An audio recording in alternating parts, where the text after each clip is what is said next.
Hi everyone! In this video, I'll show you how to increase the font size on the Duolingo app. Let's get started. First, open the Duolingo app and you'll see that my current font size is set to the default.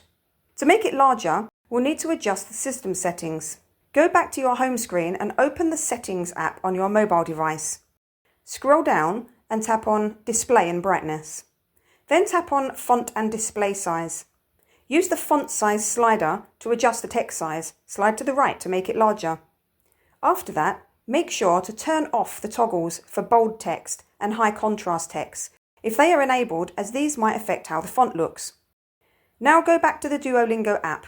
You should see that the font size has been increased, making everything easier to read. You can play around with the slider until you find the font size that's most comfortable for you. And that's it. You've successfully increased the font size on your Duolingo app. If you found this video helpful, don't forget to like and subscribe for more tips and tutorials. Thanks for watching, and I'll see you in the next video.